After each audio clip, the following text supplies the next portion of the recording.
So let's start part 2 है ये accounting principles concept and convention हम इसमें पढ़ेंगे, जिसमें हम क्या पढ़ेंगे, बिजनेस इंटिटी को पढ़ेंगे, गोइंग कंसर्न को पढ़ेंगे, कंजर्वेटिज्म को पढ़ेंगे, मेटलिटी को पढ़ेंगे, एक्यूरल को पढ़ेंगे और मैचिंग एटसेट्रा इस सब को पढ़ेंगे हम इसमें। ठीक है, चलिए स्टार्ट करते हैं। इंट्रोडक्शन में आता है आपका, सबसे पहले आता है अकाउंटिंग जो है वो प्रोवाइड्स करती है क्या, financial information about a business. Accounting क्या प्रोवाइड करती है, हमें फाइनेंशियल इंफॉर्मेशन देती है, किसके रिलेटेड, बिजनेस के related, for this information to be prepared effectively and efficiently. और इसके लिए हम क्या करते हैं, इंफॉर्मेशन को क्या करते हैं, प्रिपेयर करते हैं इफेक्टिवली और efficiently. Accounting is based on the certain principles. किस किस प्रिंसिपल पे बेस्ड है, एक आता है अकाउंटिंग कंसेप्ट पे बेस्ड है और अकाउंटिंग कन्वेंशंस पे बेस्ड है। अकाउंटिंग कंसेप्ट क्या होता है, अकाउंटिंग कंसेप्ट आपका होता है बिजनेस इंटिटी होता है, अकुरल होता है, मनी मेजरमेंट होता है, going concern, accounting period, dual aspect, realisation, matching, cost, objectivity, ये सब क्या होता है आपका अकाउंटिंग कंसेप्ट होते हैं। अकाउंटिंग कन्वेंशंस क्या होती है, कंजर्वेटिज्म होता है, मेटेरियलिटी होता है, कंसिस्टेंसी होता है, डिस्क्लोजर, ये सब क्या होता है अकाउंटिंग कन्वेंशंस होती हैं। ठीक है,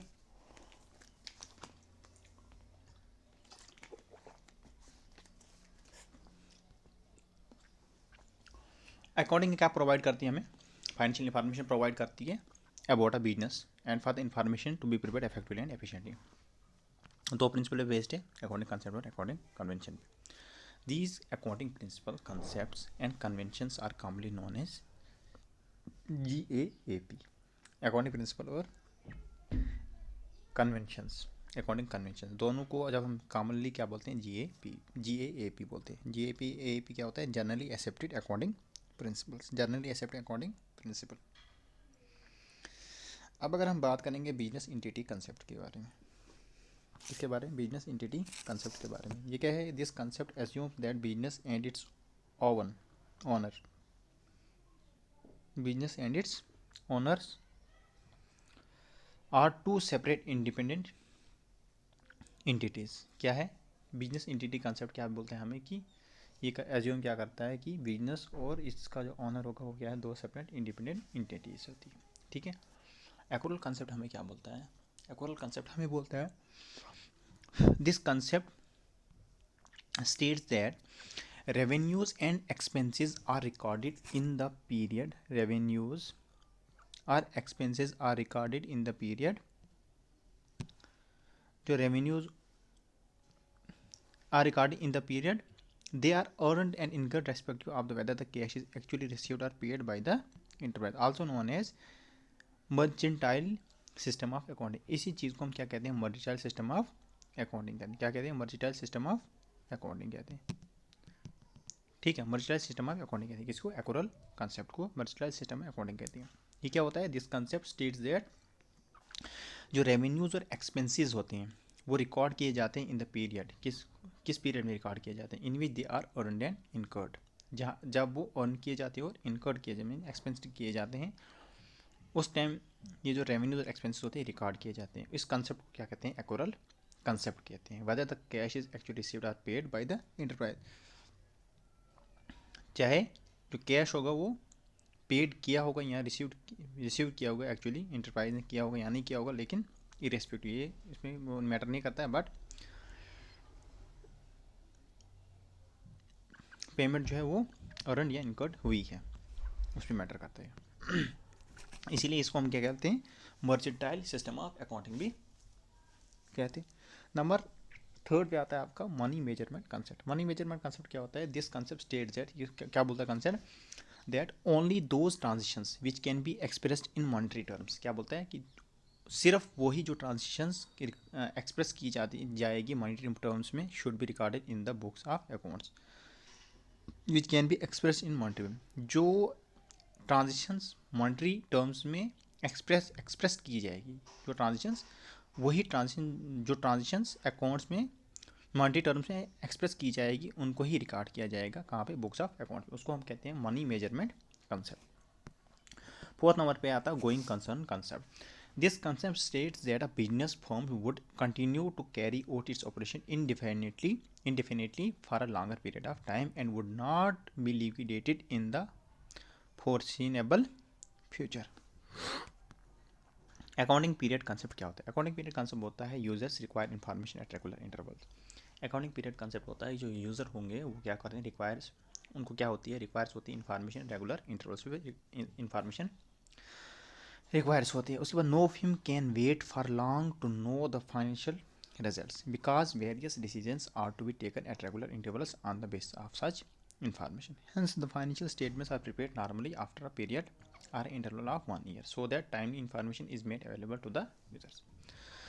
जो फाइनेंशियल स्टेटमेंट ये प्रिपेयर किया जाता है वो कब किया जाता है? आफ्टर पीरियड और इन इंटरवल ऑफ 1 ईयर में की जाती है, सो दैट क्या होगा कि जो टाइम इन्फॉर्मेशन होगी वो अवेलेबल होगी किसी लिए, यूजर्स के लिए। दिस इंटरवल, इसी इंटरवल्स को हम क्या कहते हैं, in known as accounting period भी कहते हैं। इन सिंपल वर्ड्स में अगर हम इसको कहेंगे, जो अकाउंटिंग पीरियड होता है वो क्या होता है, इंटरवल ऑफ टाइम होता है at the end of which the income statement and position statement are prepared to know the results of the resource of the business. अपने बिजनेस के रिसोर्सेज ये को देखने के लिए, उसका इनकम स्टेटमेंट या पोजीशन स्टेटमेंट देखने के लिए एंड ऑफ द ईयर जो हम देखते हैं उसी को क्या कहते हैं, अकाउंटिंग पीरियड कहते हैं। ड्यूल कंसेप्ट, इसमें क्या आता है, ड्यूल कंसेप्ट, एक आता है ड्यूल एस्पेक्ट कंसेप्ट भी आता है। जिस कंसेप्ट स्टेट्स दैट, ये कंसेप्ट क्या बोलता है, every transaction has a dual और टू फोल्ड इफेक्ट। क्या है, हर एक ट्रांजेक्शन का क्या है, ड्यूल है या टू फोल्ड इफेक्ट है, should therefore be recorded at two place, इसी को हम कहते हैं ड्यूअलिटी प्रिंसिपल भी कहते हैं।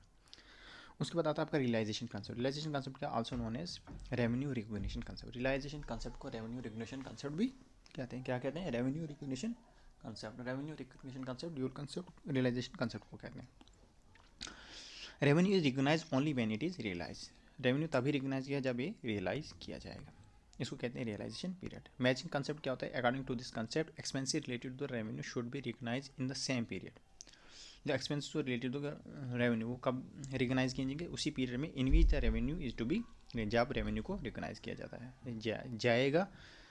इसमें to get the correct profit और लॉस, इसमें करेक्ट प्रॉफिट और लॉस हमें मिलता है कि प्रॉफिट हुआ या लॉस हुआ। कॉस्ट कंसेप्ट क्या होता है, concept applies only to fixed assets.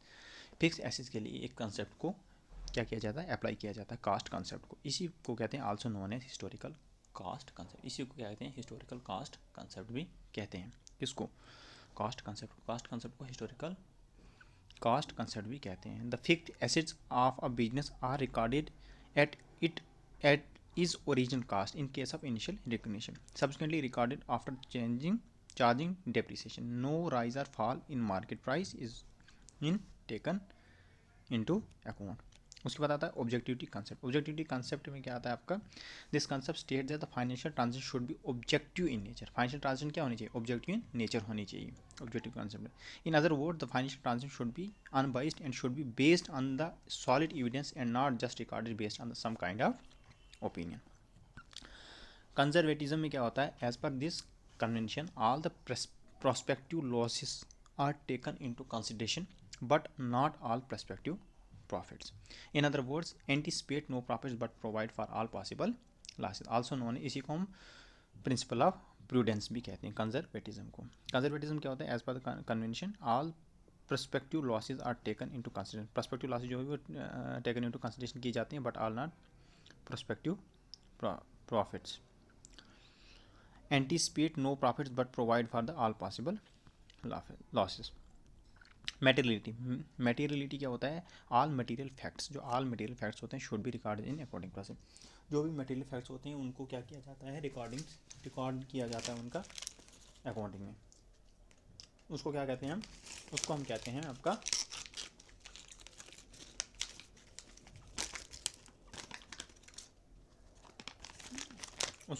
आपका मटेरियलिटी कहते हैं। According should be recorded important dates and leave out insignificant information. Material items are those which impact or influences the decisions of users financial statement. उसके बाद आता है consistency. Consistency क्या होता है, according to practices once selected and adopted should be adopted consistently year after year। Means consistency में लगातार, एक बार अगर स्टार्ट किया फिर उसको हमने कंसिस्टेंटली स्टार्ट आफ्टर ईयर करते रहना। The comparison of an accounting period with the other is possible only when the convention and consistency is followed. Full disclosure क्या होता है? Accounts must be honestly prepared and all the materials and relevant information must be disclose. क्या होता है कि जो accounts होते हैं वो उनको ऑनेस्टली क्या किया जाएगा? प्रिपेयर किया जाएगा, और जो उसमें रेलिवेंट मटेरियल होगा, इन्फॉर्मेशन होगा, रेलिवेंट इन्फॉर्मेशन वो भी डिस्क्लोज की जाएगी। In that users can be decisions users can take decision properly. इसमें यूजर जो है वो डिसीजन क्या ले सकते हैं? प्रॉपर्ली डिसीजन ले सकते हैं। Nothing should be concealed from the user. Conceal क्या होता है? छुपाना। कोई भी चीज़ यूजर से छुपाई नहीं जाएगी, किसमें? फुल डिस्क्लोजर में। Irrespective of the whether such information is not a favour of business. ठीक है, तो ये हो गया कंप्लीट आपका अकॉर्डिंग प्रिंसिपल भी। अब बात करते हैं हम टैक्सेशन के रिलेटेड। टैक्सेशन में सबसे पहले पार्ट 1 पढ़ेंगे, इसमें हम मीनिंग ऑफ टैक्स के बारे में, फिर टाइप्स ऑफ टैक्स पढ़ेंगे, फिर उसकी इंपॉर्टेंट टर्म्स पढ़ेंगे। हम इंपॉर्टेंट टर्म्स में हम पढ़ेंगे एसेंस को पढ़ेंगे, पर्सन को पढ़ेंगे, असेसमेंट ऑफ ईयर को पढ़ेंगे, प्रीवियस ईयर पढ़ेंगे, एटसेट्रा। इन सब चीज़ों को हम इसमें पढ़ेंगे टैक्सेशन में। टैक्सेशन में आता है आपका, सबसे पहले आता है आपका meaning of tax. Meaning of tax में क्या आता है? Tax is compulsory payment to be made by every resident of India. Tax क्या है? कंपलसरी पेमेंट है, हर एक रेजिडेंट ऑफ इंडिया ने ये क्या करना होता है? पे करना होता है। The money collected under the taxation system is put into use for the country's development through the several project and scheme. अच्छा, जो मनी कलेक्ट की जाती है अंडर टैक्सेशन सिस्टम से, उसको किसके लिए यूज़ किया जाता है? कंट्रीज़ के डेवलपमेंट और सेवरल प्रोजेक्ट्स को और स्कीम्स को चलाने के लिए और प्रोजेक्ट्स को बनाने के लिए। उससे क्या होता है? कंट्रीज़ की डेवलपमेंट होती है, उस पैसे को यूज़ किया जाता है, जो पैसा एज अ टैक्स कलेक्ट किया जाता है किसी भी कंट्री में। Primary source of revenue to the one, ये क्या होता है? एक प्राइमरी सोर्स। याद रखना, क्वेश्चन आएगा, जो टैक्स होता है वो क्या होता है? प्राइमरी सोर्स रेवेन्यू होता है किसका? गवर्नमेंट का। तो हाँ, बिल्कुल होता है। Important dates. Income tax was introduce first time India in 1860। याद रखना, जो इनकम टैक्स है वो फर्स्ट टाइम इंडिया में कब इंट्रोड्यूस किया गया था? 1860s में इंट्रोड्यूस किया गया था। उसके बाद इनकम टैक्स, जब इंडिपेंडेंस के बाद अब आपका क्या आया? Independence act, income tax act आया आपका 1961 आया, कैम इनटू फोर्स 1 अप्रैल 1962। इनकम टैक्स एक्ट 1961 बना, और ये कैम इनटू फोर्स कब आया? 1 अप्रैल 1962 को आया। ठीक है, अब टाइप ऑफ टैक्स की बात करेंगे। दो तरीके के टैक्स होते हैं, एक होता है डायरेक्ट टैक्स, एक होता है इनडायरेक्ट टैक्स। डायरेक्ट टैक्स क्या होता है? Tax paid directly by the person on home tax is impose. जिस इंसान पे टैक्स इम्पोज किया, लगाया जाएगा, वो जब टैक्स डायरेक्टली पे करता है उसको हम क्या कहते हैं? डायरेक्ट टैक्स कहते हैं। ये टैक्स, डायरेक्ट टैक्स किसी की इनकम पे लेवाई किया जाएगा, मीन्स उसकी इनकम पे लगाया जाएगा। Burden of tax can not be shifted. अच्छा, बर्डन जो होगा टैक्स का वो शिफ्ट किसी और पे शिफ्ट नहीं किया जाए, मीन्स इस इनकम इसकी है और टैक्स किसी और पे लगाएं तो ऐसा नहीं हो सकता। इसके लिए क्या होता है? डायरेक्ट टैक्स होता है। ये क्या होता है? प्रोग्रेसिव इन नेचर होता है। ठीक है, प्रोग्रेसिव इन नेचर का मतलब होता है जैसे जैसे इनकम बढ़ती है वैसे वैसे टैक्स स्लैब्स भी बढ़ते हैं। तो ये डायरेक्ट टैक्स क्या होता है? प्रोग्रेसिव इन नेचर होता है। और ये एडमिनिस्ट्रेट कौन करता है इसको? CBDT करता है, CBDT। अभी CBDT क्या होता है हम आगे पढ़ेंगे इसको। तो 5 चीज़ें हमने डायरेक्ट टैक्स में पढ़ी। सबसे पहले हमने पढ़ा कि जो टैक्स होगा वो किसी भी टैक्स पे directly by the person on home taxes impose. Tax जो होगा वो डायरेक्टली पर्सन पे करेगा जिस पे टैक्स को इम्पोज किया जाएगा। उसके बाद ये टैक्स किस पे लेवाई किया जाता है, इम्पोज किया जाता है? किसी की इनकम पे किया जाता है। और टैक्स के बर्डन को किसी और पे शिफ्ट नहीं किया जाएगा। ये क्या होता है? प्रोग्रेसिव नेचर होता है। और एडमिनिस्ट्रेशन इसको कौन करता है? CBDT करता है। ठीक है, अब इनडायरेक्ट टैक्स क्या होता है? The person on which tax is impose recovers the amount from another person and then pays to government. The person on whom the tax is impose, एक इंसान पे टैक्स इम्पोज किया गया है, लेकिन वो टैक्स रिकवर कहाँ से कर रहा है? इनसे कर रहा है और फिर गवर्नमेंट को पे कर, उसको हम इनडायरेक्ट टैक्स कहते हैं। ये लीगल नेचर में होता है, मीन्स क्या क्या होता है वो हम आगे पढ़ेंगे। अब ये नहीं सोचना कि ऐसा क्यों होता है यार, किसी और पे टैक्स हो लग रहा है लेकिन पे कोई और कर रहा है। तो ये सिर्फ समझाने के लिए। अब वो कैसे होता है वो हम आगे देखते हैं। लिवाइड ऑन द प्रोडक्ट्स और सर्विसेज, प्रोडक्ट्स और सर्विसेज पे इसको लगाया जाता है। Burden of tax can be shift, इस पर बर्डन ऑफ टैक्स शिफ्ट किया जाता है। ये क्या होता है? रिग्रेसिव इन नेचर होता है। क्या होता है? रिग्रेसिव नेचर में होता है। और इसको एडमिनिस्ट्रेशन कौन करता है? CBIC एडमिनिस्ट्रेट करता है। याद रखना, इनडायरेक्ट टैक्स को CBIC एडमिनिस्ट्रेट करती है और डायरेक्ट टैक्स को कौन करता है? CBDT करती है। और इनडायरेक्ट टैक्स को ही हम क्या कहते हैं, कंजप्शन टैक्स भी कहते हैं। ठीक है, अब इंपॉर्टेंट टर्म्स के बारे में बात करें। इंपॉर्टेंट टर्म्स क्या है? एसेंस, एसेंस क्या होता है? ASSEN, ASSEEE, SEC क्या होता है? Person who pays the tax, person जो टैक्स पे करता है। Or any sum of money under the provision of the this act, income tax 1961 के अंदर आती है, उसको हम क्या कहते हैं? SEC कहते हैं। It covers every person who has been assessed for his her income. 3 types of assessee होता है, नॉर्मल SEC होता है, डीम्ड SEC होता है और SEC इन डिफॉल्ट होता है। नॉर्मल SEC क्या होता है? Person liable to pay the tax on the behalf of themselves on amount of the income is earned by them. Deemed SEC क्या होता है? Liable to pay on behalf of someone else as a legal representative, also known as representative SEC। Deemed SEC को क्या कहते हैं? Representative SEC कहते हैं। ठीक है, किसी के बदले में कोई और उसको चला रहा है। लीगल हेयर कौन होता है? आप डिकीज पर्सन, जैसे डिकीज पर्सन है उसका जो लीगल हेयर होगा, वारिस, हेयर क्या होता है? वारिस होगा, वो पे करता है। Guardian of a minor, agent of NRI receiving income from India. SEC of default क्या होता है? SEC ऑफ डिफॉल्ट आपको होता है person who has failed to pay the tax on time, उसको कहते हैं SEC ऑन डिफॉल्ट। उसके बाद पर्सन कौन है? There are 7 types of person under the income tax of 1961 tax के अंडर कितने हैं? 7 पर्सन हैं। कितने? 7 टाइप्स ऑफ पर्सन हैं। एक आता है आपका इंडिविजुअल, दूसरा आता है HUF, तीसरा आता है कंपनी, थर्ड आती है आपकी कंपनी, फोर्थ आती है आपकी फर्म, फिफ्थ आता है आपका एसोसिएशन ऑफ पर्सनस और बॉडी ऑफ इंडिविजुअल्स, सिक्स्थ आता है आपका लेवल लोकल अथॉरिटी, और सेवन्थ आता है आपका every artificial judicial persons not covered above.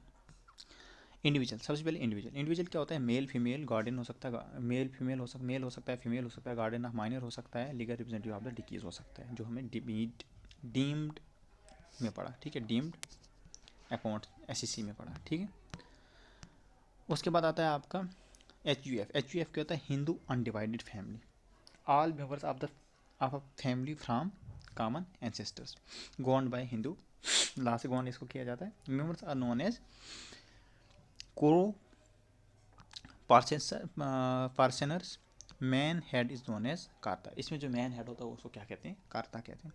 Third आता है आपको company, a juristic person who is independent and separate legal entity for his share holders. Firm क्या होता है? फर्म होता है आपका persons who agree to share the profits are collected known as firm.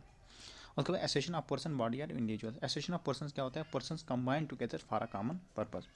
Body of individual क्या होता है? Combination of individuals who carry out business for earning income and purpose may or may not be same. उसके बाद local authority क्या होता है? Authority run and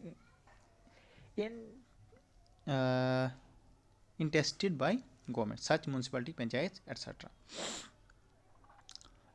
ठीक है, उसके बाद क्या होता है? Artificial persons not covered above, जो आर्टिफिशियल पर्सन्स है जो कवर ऊपर नहीं है, जैसे ऑफरिंग्स आर देयर इनकम।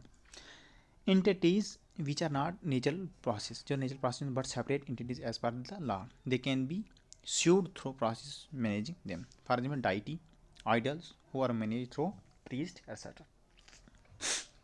ठीक है, उसके बाद आता है प्रीवियस ईयर क्वेश्चन। क्या पूछा? प्रीवियस ईयर क्या होता है? प्रीवियस ईयर होता है आपका it is a financial year in which the SEC earns income. ये क्या होती है? Can be less than 12 months, less than 12 months की भी हो सकती है। असेसमेंट ईयर क्या होता है? असेसमेंट ईयर होता है आपका it is the financial year in which the income is earned by SSC during the financial SSC assessment year, या previous year, during the previous year is evaluated or assessed क्या होता है? evaluated होता है and taxed should be of 12। ये assessment year 1 साल का हो सकता है ना, 1 साल का होना चाहिए, लेकिन प्रीवियस ईयर 1 साल का से कम भी हो सकता है। Tax avoidance and tax evasion क्या होता है? टैक्स अवॉइडेंस होता है आपका reducing the taxable income to pay the lower rate of tax by taking legal measures. Tax evasion क्या हो सकता है? Means concealing income or information from the tax authorities, छुपाना क्या? इनकम और इंफॉर्मेशन किसी टैक्स अथॉरिटीज, इसको टैक्स इवेजन कहते हैं। ठीक है, अब बात करते हैं आपके टैक्सेशन पार्ट 2 में। टैक्सेशन पार्ट 2 में रेजिडेंशियल स्टेटस के बारे में बात करें, जिसमें रेजिडेंट, ऑर्डिनरी, नॉट ऑर्डिनरी और नॉन रेजिडेंट के बारे में बात करेंगे। Residential status or citizenship status. Residential status कौन होता है? जिसको हम सिटीजनशिप स्टेटस बोलते हैं।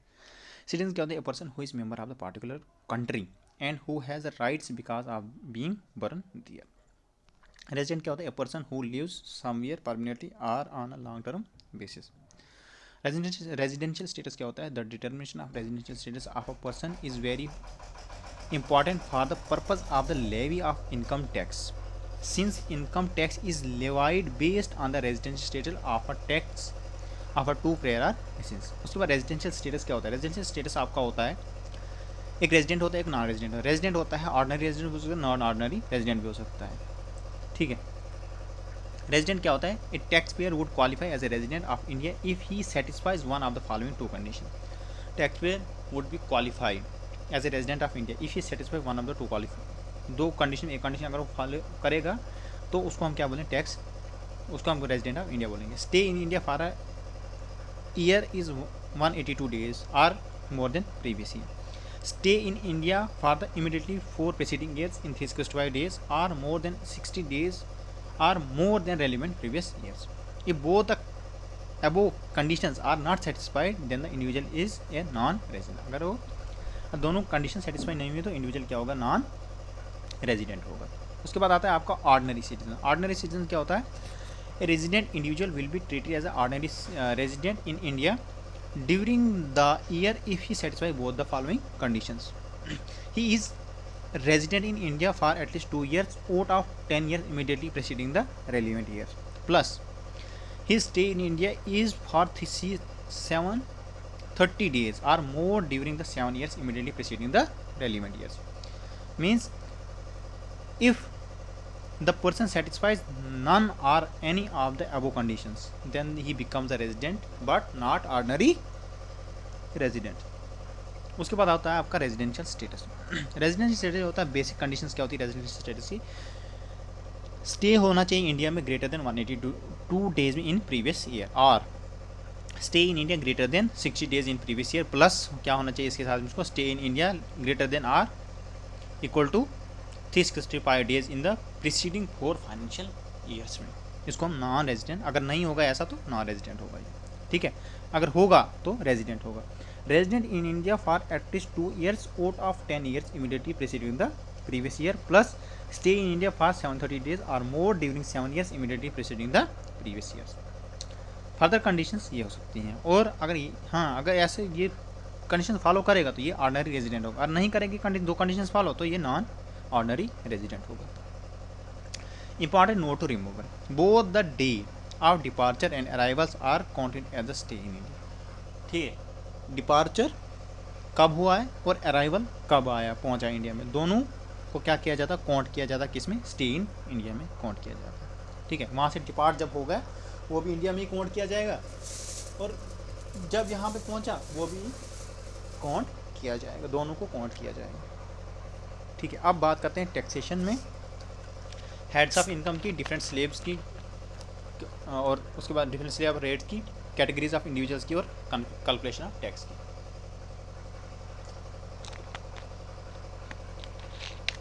ठीक है, जस्ट गिव मी सेकेंड।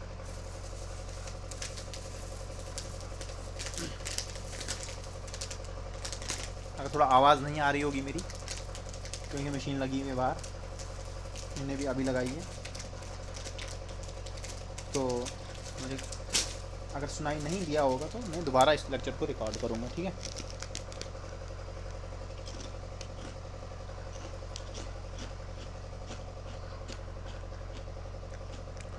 अच्छा, इनकम टैक्स, बात करते हैं इनकम टैक्स के बारे में। इनकम टैक्स क्या, एक डायरेक्ट टैक्स है। क्या है इनकम टैक्स? डायरेक्ट टैक्स है which the government levies on the income of a person. किसी भी पर्सन की इनकम पे जब गवर्नमेंट टैक्स इम्पोज करती है उसको डायरेक्ट टैक्स कहते हैं, और इनकम टैक्स में क्या है? डायरेक्ट टैक्स है। Direct tax is a progressive unit, हमने ऊपर पढ़ा था डायरेक्ट क्या होता है? प्रोग्रेसिव इन नेचर में होता है, ठीक है। Income does not only mean money earn in the form of salary, there are other sources of income such as income from giving house on rent, income from sales of assets, fix deposit, interest etcetera. ठीक है, ये किस में consider किया जाता है? आपका income पे कंसिडर किया जाता है, और इसको आप पे क्या करना पड़ता है? आपको टैक्स देना पड़ता है। Majorly there are 5 heads of income. कितने हेड्स ऑफ इनकम है? 5 हेड्स ऑफ इनकम है, under which various source of incomes are categorised.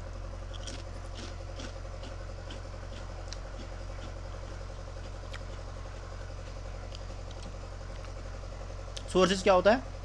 Source जो होता है आपका फ्रॉम वियर और इनकम कम्स, हमारी इनकम कहाँ से आ रही है। इनकम क्या होती है? 5 हेड्स होती हैं। सोर्स होता है, सोर्सेज मैनी हो सकते हैं, बहुत सारे हो सकते हैं सॉरी। हेड्स ऑफ इनकम में 5 ये क्या है? Income of the salary, income from salary, आपकी सैलरी है उसकी वहाँ से कितनी इनकम आ रही है। Income from the host property, income from the capital gains, income from business and professions, और इनकम फ्रॉम अदर सोर्सेज। ये आता है हेड्स ऑफ इनकम, 5 चीज़ें।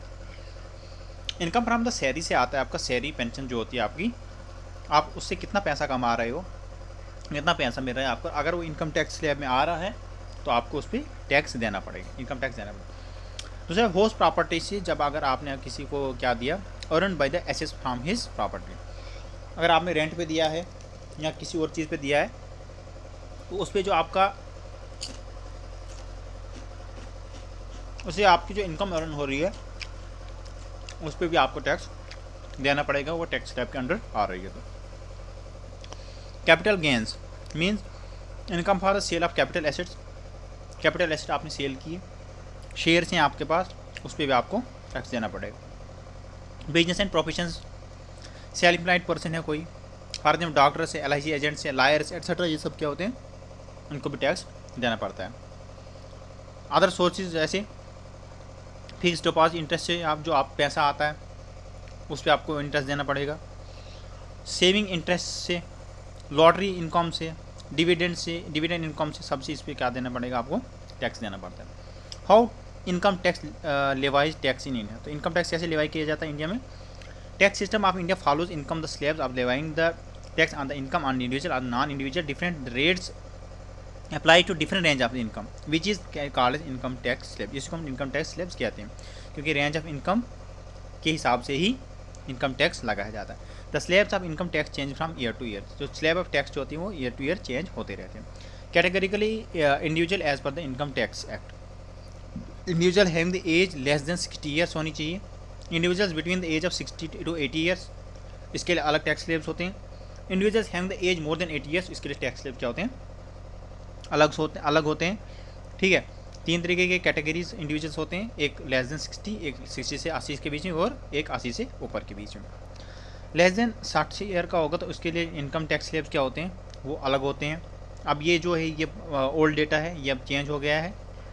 ठीक है, तो इसको अब दोबारा देखना है। तो income tax slabs less than 60, individual below the age of 60 years, तो कितना लगता है? ये टैक्स स्लैब ही है हमारे। ठीक है, तो ये पुराने हैं, ओल्ड हैं, ये वाले क्या है? ओल्ड है।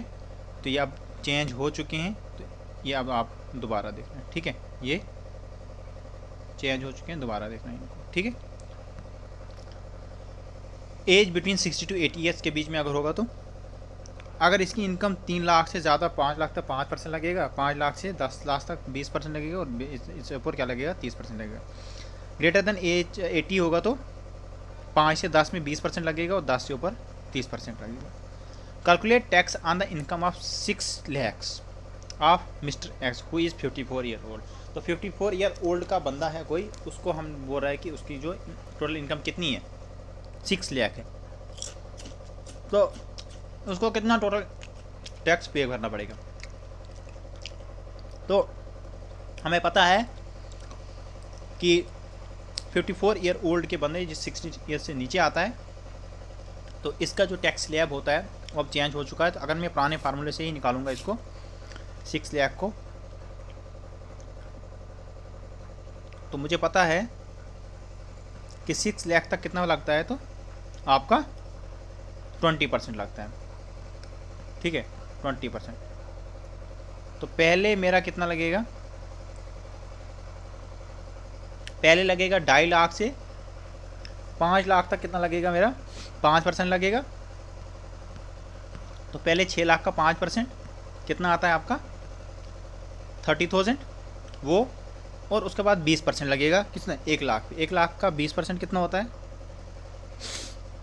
सॉरी 2.5 लाख का 5%, 2.5 लाख का 5% होता है आपका 25,000, 2500, ठीक है। उसके बाद ऐसे करते करते आप लगा सकते हो अपना अंदाज़ा। Calculate the tax on the incomes mister A age 75 years, ठीक है। इनकम टैक्स स्लैब आप ओल्ड वर्सेस न्यू, ओल्ड कितनी थी और न्यू कितनी, देखो अब ये चेंज हुई है, अब हम इसको नहीं पढ़ेंगे, ठीक है। अब बात हम करेंगे टैक्सेशन में, computation of the tax taxable income, various deduction, clubbing of income, उसके बाद रिबेट 87A सेक्शन 87A पढ़ेंगे, उसके सेट ऑफ पढ़ेंगे, कैरी फॉरवर्ड लॉसेस पढ़ेंगे, ये सब पढ़ेंगे। क्वेश्चन है how to calculate income on which the taxes to be calculated, aggregation of the 5 heads of income, clubbing of 5 income is applicable, adjusting of the set off and carry forward of losses, claiming the deductions, then we will get non taxable income, उसके बाद adjustment of the rebate, surcharge और cess। Format of competition क्या होती है आप taxable income, क्या format होता है इसका टैक्सेबल इनकम का,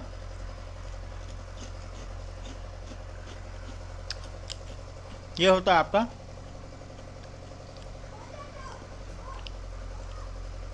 नंबर 1 भी होता है आपका इनकम फ्रॉम सैलरी कितनी आ रही है, नंबर 2 भी आपका आता है कि इनकम फ्रॉम प्रॉपर्टी कितनी आ रही है, नंबर 3 में आता है इनकम ऑफ PGB कितना आ रही है, कैपिटल गेन से कितनी आ रही है, और अदर सोर्स से कितनी आ रही है, ठीक है।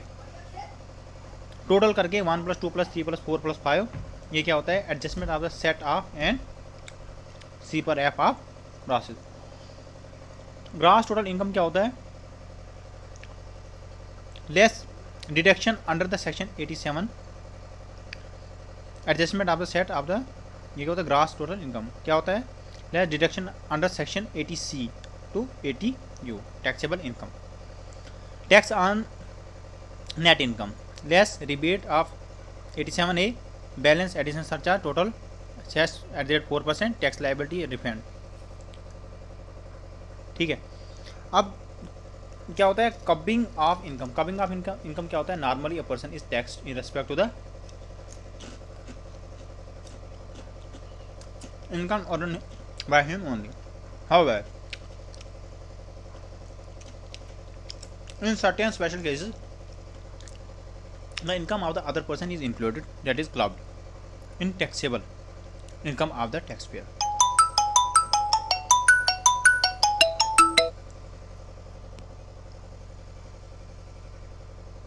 इन सच केसेस में क्या होता है, in such case he will be liable to pay tax in respect of his income as well as the income of the other people too, the situation in which the income tax of another person is included in the income of the tax payer is called as clubbing of income, इसको हम clubbing of income कहते हैं, ठीक है। Set of losses क्या होता है, set of losses होता है intra head adjustment, if any year the taxpayer has incurred loss from any source under a particular head of a income, then he had allowed to adjust the such loss against income from any other source of the same period. The process of adjustment of loss from source under a particular head of income against income from the other source of the same head is called as intra-head adjustment. For example, adjustment of the loss from business A against the business B, intra head ये होता है intra head, intra head उसके बाद होता है inter head, inter head क्या होता है, इंटर होता है आपस में, इंटर होता है एक दूसरे के साथ। कैरी फॉरवर्ड ऑफ लॉसेस क्या होता है, many times it may happen that after making in intra head and intra head adjustment still the loss remains unadjusted, Such adjustment loss can be carry forward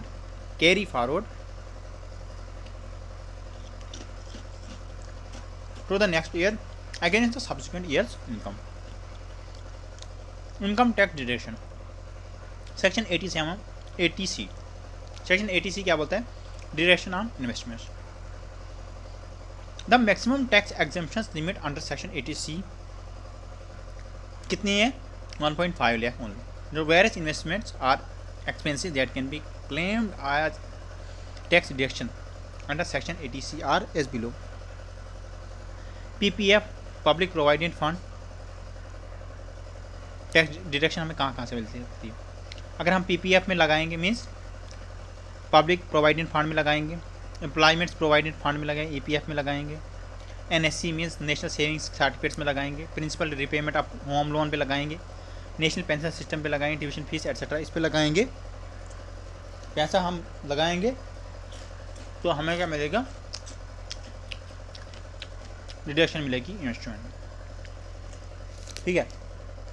section 80D। Section 80D में क्या होता है?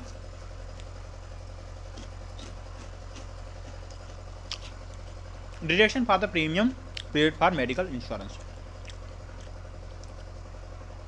80E deduction for the interest on education loan for higher studies.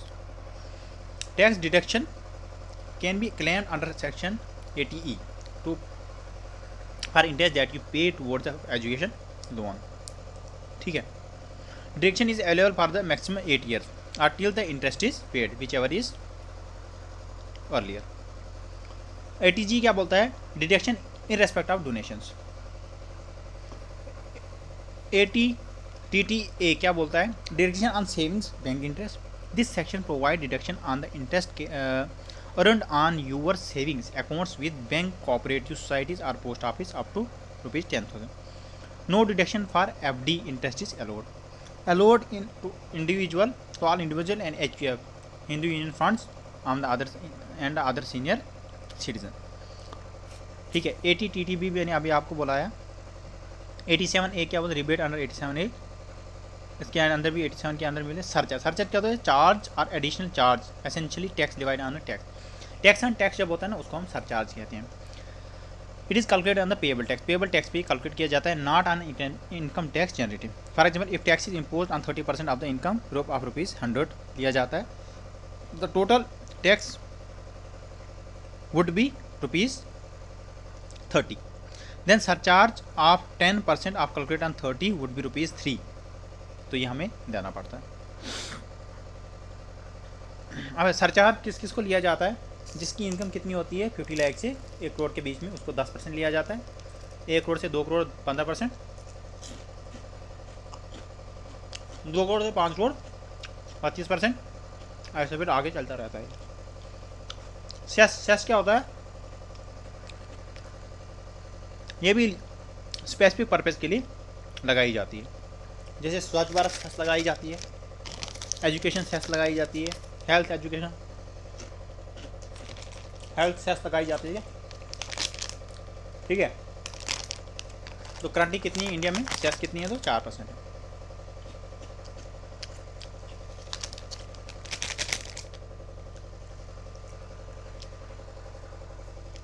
ठीक है। उसके बाद आता है आपका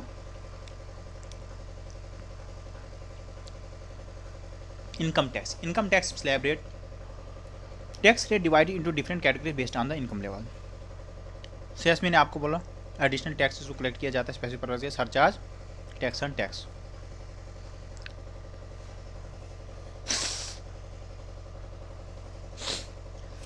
अब टैक्सेशन में क्या होता है ना, टैक्स कुछ इनडायरेक्ट टैक्स होता है। इनडायरेक्ट टैक्स क्या होते हैं?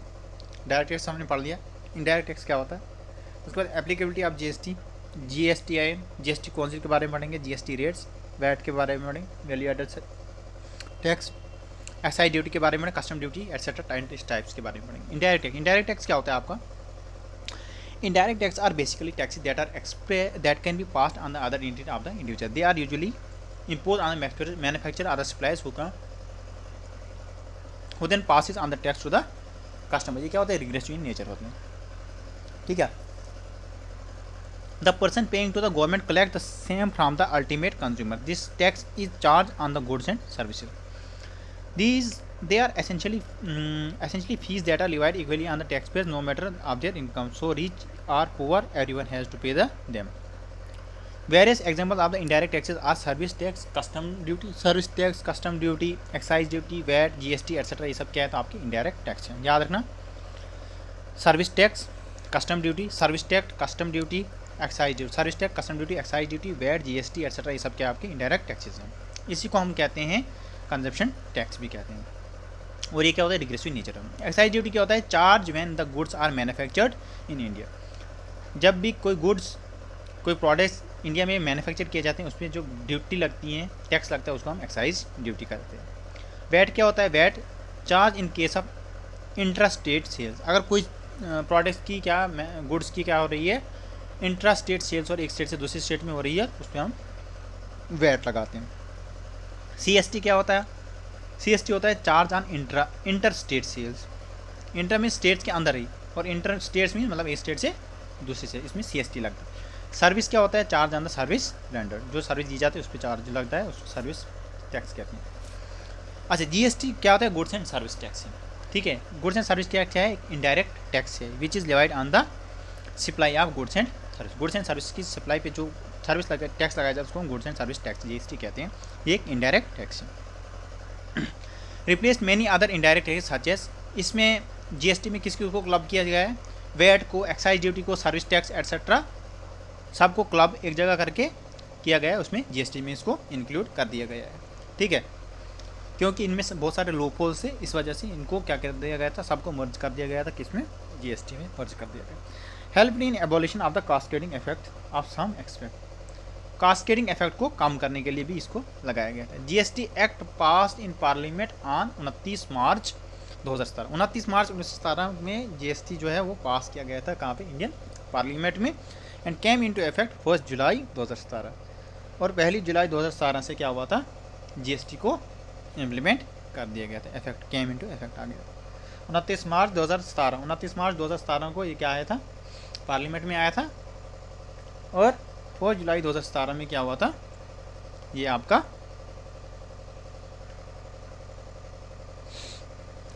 इफेक्ट में आया था. Also known as destination based. इसी को हम क्या कहते हैं, जीएसटी को डेस्टिनेशन बेस्ड टैक्स भी कहते हैं. It laid emphasize on one nation one tax. Applicability of the GST for goods. और गुड्स की बात करेंगे, all business supplying goods whose threshold limit exceeds rupees 40 lakh in a financial year should be get registered under GST. For north eastern states, special category states, threshold limit is rupees 10 lakh. For services, threshold limit for services providers is rupees 20 lakh. For special category state, limit is rupees 10 lakh. Every person who is registered under an earlier law needs to get registered under GST too. ठीक है, अब types of component GST के क्या होते हैं.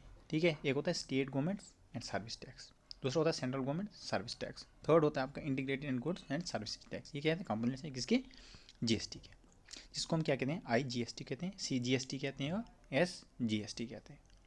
ठीक है, state goods and service tax क्या होता है, जिसको हम एसजीएसटी कहते हैं.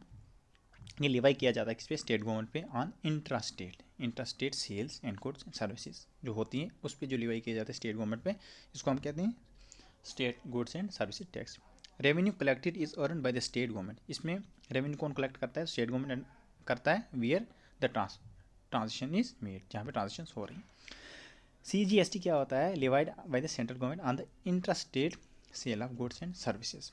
Revenue is collected by the central government. इसमें रेवेन्यू कौन कलेक्ट करता है, central government, and is levied on the state government and service tax. अच्छा, integrated goods and service tax क्या होता है, levied in case of the inter state जब होती है गुड्स की सर्विस की सेल जो होती है, सर्विस होती है, ट्रांजेक्शन होती हैं, उस पर इंटर गुड्स एंड सर्विसेज लगता है. ठीक है, फॉर एग्जाम्पल, क्योंकि अगर दिल्ली की कार जम्मू कश्मीर में बिक रही है तो जम्मू कश्मीर वाले को क्या फ़ायदा है, कुछ नहीं है ना. जम्मू कश्मीर गवर्नमेंट को क्या फ़ायदा है, कुछ नहीं, लेकिन यहाँ पे पोल्यूशन तो हो रहा है ना, तो इस वजह से उसे क्या लगता है, आईजीएसटी लगता है. Revenue generated is shared by the centre and the state. SGST part of the tax goes to the state where in the goods and services are consumed. ठीक है, उसके बाद आता है what is GSTIN। GSTIN number एक होता है, वो क्या होता है? GSTIN is a good and services tax identification number होता है। ये असाइन किया जाता है to each person register under GST। जो भी GST के अंडर रजिस्टर होते हैं उस पर क्या किया जाता है? असाइन किया जाता है। ठीक है, उसके बाद क्या होता है? TIN or tax identification number क्या होता है? Has been substituted with GSTIN and the businesses that have been TIN would automatically be allotted GSTIN. The number is primarily used by the authorities and to maintain GST payments and other related records under GST Acts. GSTIN number में क्या होता है? First 2 digit जो होते हैं वो क्या होते हैं? स्टेट कोड के लिए रिप्रेजेंट किए जाते हैं। टोटल कितने? 15 डिजिट का होता है GSTIN number. First 2 digit state code के लिए रिप्रेजेंट किए जाते हैं। फॉर एग्जांपल जैसे जम्मू के लिए कौन सा कोड है? 0, 1 और 29 किसके लिए? कर्नाटका के लिए। उसके बाद ये किस पे बेस्ड हैं? इंडियन सेंसस एक्ट 2011 के बेस्ड पे है।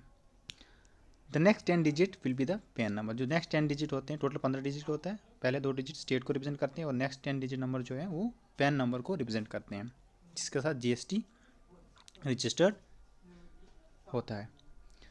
ठीक है, the 13 digit will be the entity code. Entity जो होगी उसका जो कोड होगा वो 13 नंबर जो रिप्रेजेंट करेगा। 14 नंबर क्या रिप्रेजेंट करेगा? Z by default. ठीक है, ये हर एक के लिए सेम होगा, ये बाई डिफ़ॉल्ट हर एक के लिए सेम होता है Z। द लास्ट डिजिट जो होगा 15 डिजिट वो क्या होगा? Will be the check code to detect errors. Check sum digit इसको कहते हैं। इट कैन बी अल्फ़ाबेट और अ नंबर। ये अल्फ़ाबेट भी हो सकता है और नंबर भी हो सकता है। अब GST काउंसिल के बारे में बात करें।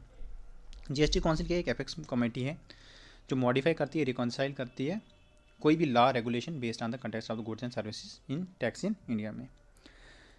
ये क्या करती है? डिसाइड करती है GST स्लैब्स कैसे होंगे, कितनी क्या डेट्स रहेंगी उसके लिए, ड्यू डेट्स क्या होंगे, एग्जेप्शंस क्या होंगे, टर्नओवर क्या होगा, लिमिट्स क्या होंगे, एट्सेट्रा। ये GST काउंसिल ही डिसाइड करती है। This council consist of the total 33। Total कितने? 33 मेंबर्स होते हैं किसी GST काउंसिल्स में। 2 मेंबर्स इसमें कहाँ से होते हैं? सेंटर से होते हैं। और 31 मेंबर्स इसमें कहाँ से होते हैं? 28 स्टेट से और 3 यूनियन टेरिटरीज से होते हैं। इसको हेड कौन करता है? यूनियन फाइनेंस मिनिस्टर इसका हेड होता है। और प्रेसिडेंट ऑफ इंडिया क्या करते हैं? एम्पावर करता है टू कॉन्स्टिट्यूट। GST काउंसिल कौन बनाता है? तो प्रेसिडेंट ऑफ इंडिया इसको कॉन्स्टिट्यूट करता है।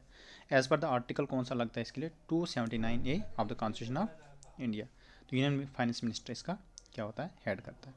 अब GST रेट्स अलग अलग स्लैब्स इंडिया में ये चेंज हो चुके हैं। Items not subsumed by GST। कौन कौन सी आइटम जो GST के अंडर नहीं आती? जैसे अल्कोहल है, ये भी GST के अंडर नहीं आता है। Petroleum products like crude oil, diesel, petrol, natural gas etcetera, ये भी इसके अंडर नहीं आता है। उसके बाद टोबैको भी इसके अंडर नहीं आता है। इलेक्ट्रिसिटी भी GST के अंडर नहीं आता है। तो टोटल 4 चीज़ें हैं जो GST के अंडर नहीं आती। अल्कोहल, पेट्रोलियम प्रोडक्ट्स, टोबैको और इलेक्ट्रिसिटी, ये GST के अंडर नहीं आते। अच्छा, एग्जेम्प्टेड कौन से हैं? एग्जेम्प्टेड कौन से हैं? एग्जेम्प्टेड आपके comes under GST but not taxable. Milk, cheese, bread, fruits, curds etcetera, ये सब एग्जेम्प्ट है इसमें। ओवरसीज सेल्स टू ओवरसीज, ये सब क्या आता है आपका? उसके बाद आता है कस्टम ड्यूटी। कस्टम ड्यूटी कहाँ पे लगती है? In India custom duty falls under the customs act of 1962 के अंडर ये क्या करती है? फॉल करती है। Tax imposed on goods when they are transported across international waters. In simple terms it is the tax that is levied on the import and export. जब import और export को जो टैक्स लगाया जाता है उसको कस्टम ड्यूटी कहते हैं। ये कस्टम एक्ट्स 1962 के अंडर आता है और कस्टम टैरिफ एक्ट्स 1975 के अंडर आता है। Provides the rates of import duty and export duty. Schedule 1, schedule 2। ये किस पे लेवाई किया जाता है? On the goods not on the service. ये गुड्स पे लगाया जाता है, सर्विस पे ये नहीं लगाया जाता है। कस्टम ड्यूटी कितने? 5 तरीके की होती है। एक होती है बेसिक कस्टम ड्यूटी, दूसरी होती है काउंटरवेलिंग कस्टम ड्यूटी, तीसरी होती है एडिशनल कस्टम ड्यूटी, फोर्थ होती है CVD कस्टम ड्यूटी जिसमें सब्सिडाइज आर्टिकल्स रहते हैं, और फिफ्थ होती है आपकी एंटी डंपिंग ड्यूटी।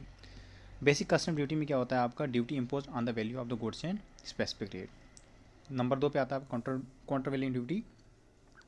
ये लेवाई की जाती है same rate on with excise duty जो applicable products of manufacture in India. Additional custom duty किसके बराबर है? To equalise the rate of the VAT in India. CVD या सब्सिडाइज ऑन सब्सिडाइज आर्टिकल्स पे लगाई जाती है। और anti dumping duty imposed by the domestic governments on foreign imports when it believes that they are priced below their fair manufactured value।